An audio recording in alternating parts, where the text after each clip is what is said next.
И се разбира нов гостин, кога ќе го поздравам, професор доктор Иван Анастасовски. Професоре, добро утро и добре ни дојдовте. Добро утро, Ване, за вас и гледачите на вашата телевизија. И верувам дека ќе продолжиме во тој контекст и податоци кои ги даде и министерот за локална самоуправа. Да, може би навикнете се гледачите да не гледаат како разговараме за спорт кога ни гостувате во утринска, но овој пат ќе опфатиме една малку поразлична тема, но исто така со голема доза на сериозност. Делот прашањата ги начна и колегата Бранко и господинот Пенов за она што сакам да го дискутираме во следниве минути. 21% од младите сакаат да студираат надвор од државата. Ова е еден фрампатен податок од пред неколку дена. Вчера УНИЦЕФ излеза со исто така поразителни статистики и поразителни информации за македонското образование, па би сакал на овие теми во следниве 15 на минути ваше мислење. Почнуваме со овој процент. 21% од младите сакаат да студираат надвор од државата. Ја би почнал, Ване, на овој начин. Ти даде многу убава констатација, поразителни податоци. Ние секогаш добиваме одредени поразителни податоци и некогаш се обидуваме како држава и систем да ги трнеме по страна, да не им дадеме актуализација, значи јавноста да ги види, да ги слушне, се со цел дека ајде тоа ќе помине. Она, секој чудо за 3 дена. Меѓутоа, тоа се провива со долги години наназад и ние сме систем во моментот на тоа ниво на кое што сме. И токму од тие причини, ја прочитав едно истражување и ми е драго, одреден професор Стојановски има направено со студенти од УГД, мислам дека универзитетот, одредено истражување каде што констатирале на релевантен, да кажам, национален примерок, 1098 испитаника биле, констатирано е кај младите, популација која анкетирале, претпоставам средношколците, дека нивниот интерес, 21% од нив, сериозно размислуваат да се студираат надвор од државата. Сега, кога говориш дека говориме за спортот и образование некако има своја конекција. Не, се поврзани, да. Поврзани се и од тој аспект, мислам, јас сепак сум дел од образовниот процес, од високото образование и секојаш сакам да се потпрем на одредени научни показатели, особено во тие општествени концепти, значи друштвените науки, што ги викаме ние, каде што генерално се истражуваат одредени појави кои го тиштат нашето општество и врз база на таквите показатели државата и системот треба да градат идни стратегии. И сега ние што имаме овде? Имаме податок кој кажува дека нашите млади не сакат да студираат на нашите универзитети. Не говорам приватни, јавни. Генерално, универзитети се определуваат и имаат размислување да студираат надвор од државата.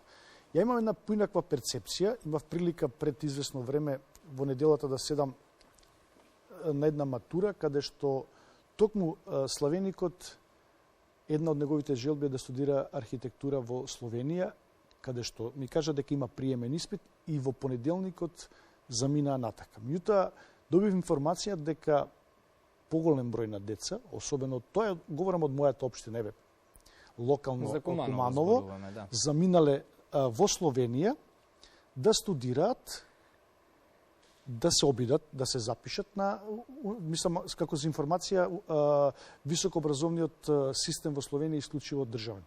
Немаат приватно. Приватно имаат нешто минимално во делот на општествени, као правни или економски, тоа е многу минимално, целиот високообразовен систем таму е државен. И најверојатно нудат поволности многу сериозни и за студенти надвор од нивните граници. И кога тоа го имав унеделата како факт пред себе и кога го видов истражувањето, морав да објавам и да реагирам на некој начин, чисто државата да почне да го врти своето внимание кон тоа дека ако денеска, ако овој момент тоа е 21%, јас сум убеден дека во идните години, ако нешто не се превземе, во идните години тоа ќе биде многу подрастично. Кога го слушнав податокот што го рече господинот Степенов дека според она истражување кое вие го кажавте, нам ќе ни треба 10 години да дојдеме 20 години. 20 години да се изедначиме со ако почнеме од денес. Нормален стан.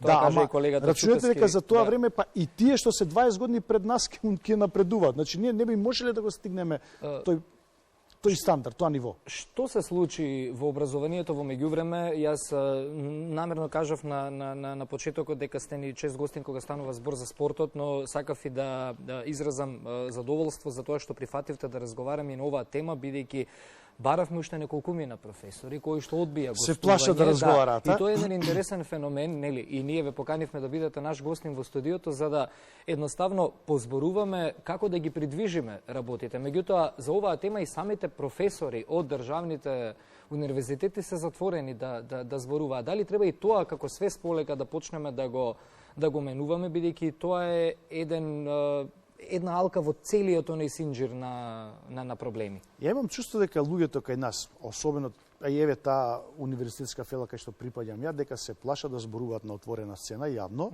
Оти знаете како кога зборувате јавно, ризикувате некој да ве пренесе, да му каже на работодавачот дека вака и вака и вака некој зборува, констатира, меѓутоа ама затоа од друга страна македонецот сака да зборува по кафетерии, по ресторани, кога седи по социјални медиуми.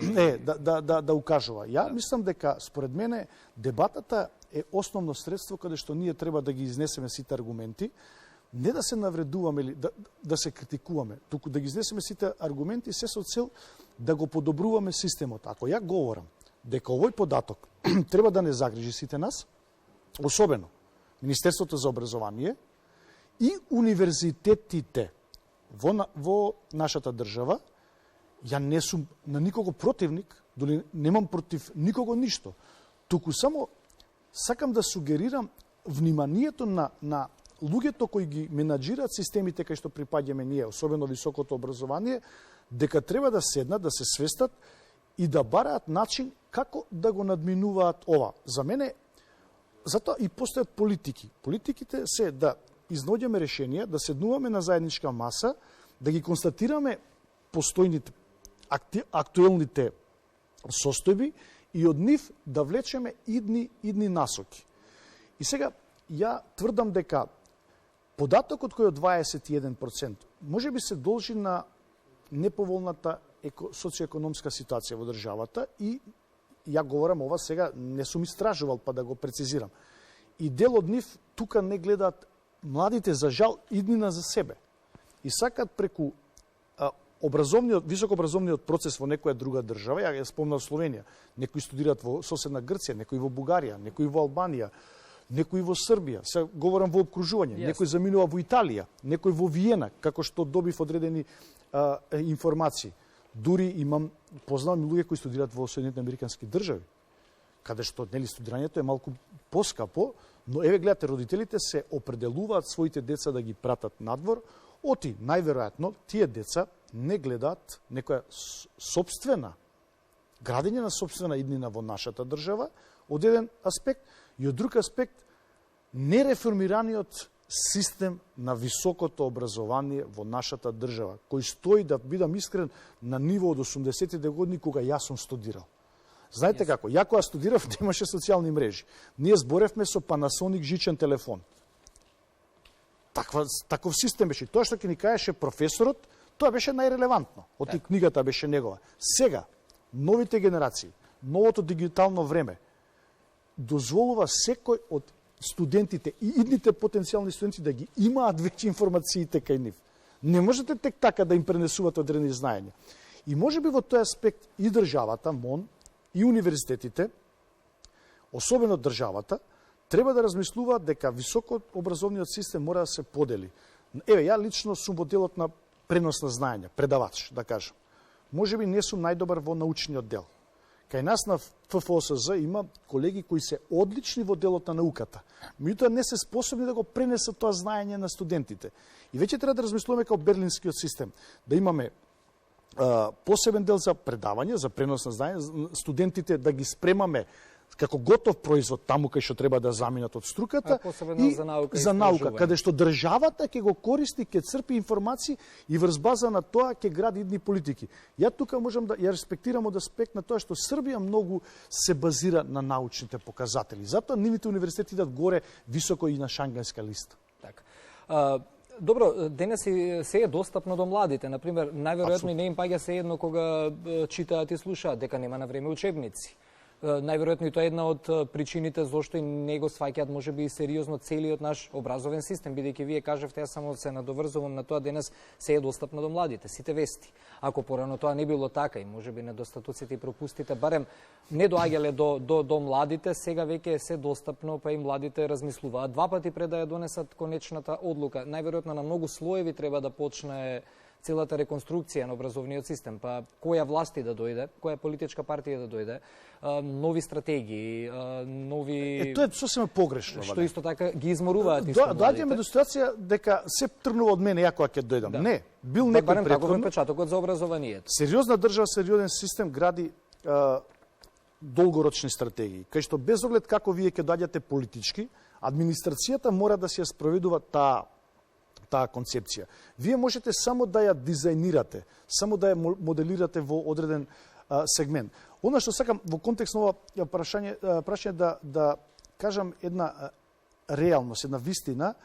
На едно од моите предавања еден студент кој мислам беше од мојата општина од Куманово, ми даде рецензија во одреден податок на мојот учебник. Така. И се замислите 80 години ја да сум го направил тоа некој мој професор, ја верувам дека ќе ме исфрлил од предавањето, во најмала рака ќе ми наклоцал. Ја го земав како релевантно. Прво ми беше драго што некој од студентите решил да ја прочита книгата пред време. И да направи рецензија. На самото предавање, да ми искоригира. Ја да ја прифатам сопствената грешка. И што ми е најдраго? Денеска тој студент е на постдипломски повторно во Словенија. Еве пак доаѓаме.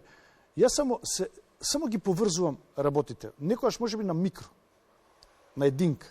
Ама тоа полека кога ќе го ставите синџирот, кога ќе се направи голем ланец. И ние затоа ги губиме и креативните деца. Прочитав, видов вчера едно видео каде што двајца кои имаат земено инженерски прстен, државата не сака да ги вработува. Чекайте, зашто го имаат тоа признание? За да заминат надвор од државата. Тоа е пораст на државата, тоа е пораст на системот.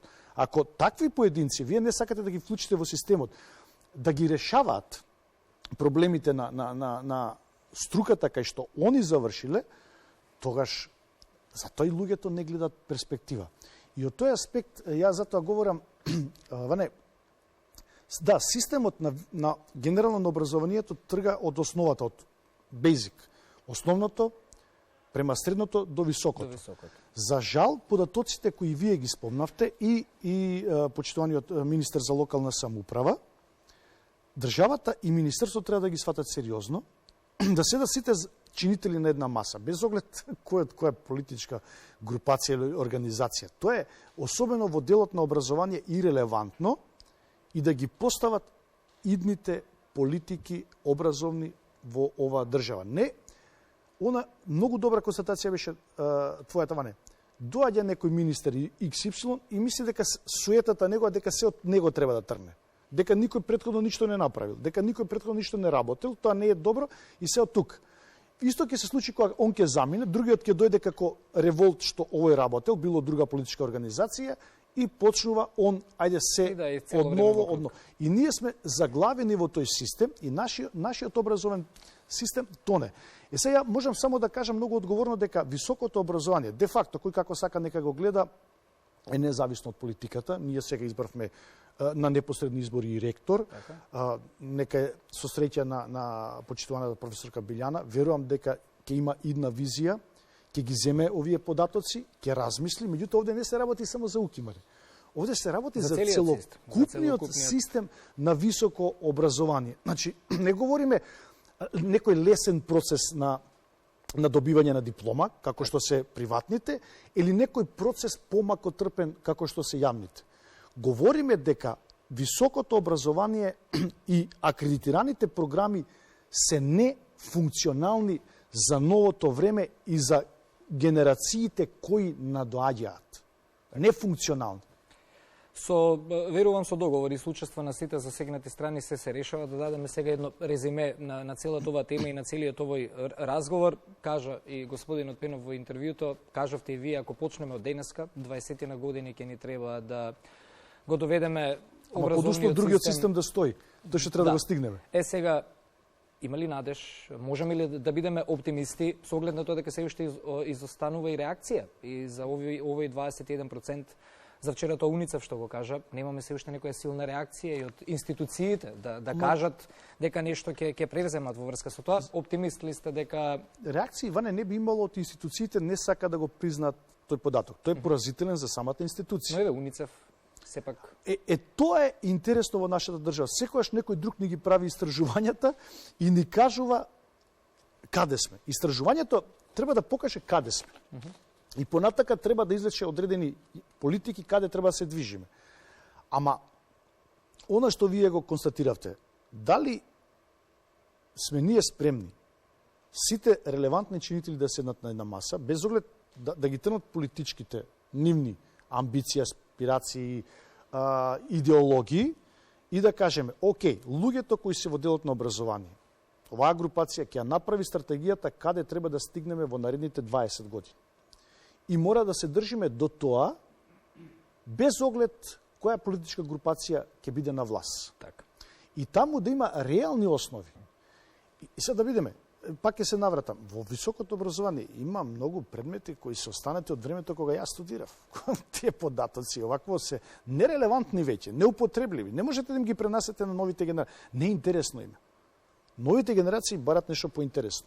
И новата генерација на студенти треба да биде готов производ Ване, за услугата која треба да ја работат одма после завршување. Бизнисот очекува, институциите очекуваат дека поединецот кој ќе искочи од високо образование, од универзитетите, дека веднаш ќе му биде производ потребен да тој функционира. Така да има надеж. Секогаш има надеж. Има надеж и за крај, бидејќи немаме веќе време, сакав да го споменам како позитивен пример дуалното образование кај нас. До пред некоја година средните стручни училишта беа празни, сега со дуалното образование се направи чекор напред. Апсолутно. Имаме навистина голем интерес. Има работи кои се за поздравување, така да нема може, дилема. значи можеме сепак. Професоре, благодарам на отвореноста и на искреноста да позборуваме и на оваа тема како човек од фелата која што е директно инволвирана и во овие податоци. Благодарам и вам, секогаш на располагање вам. Благодарам уште еднаш, 8 часот и 50 минути. Ние до 9 часот продолжуваме на тема спорт. Колегата Стефче Митревски во Битола утрово ќе разговара со Вера Велјановска и по половина век рекордите на Велјановска остануваат недопрени. Стефче повели со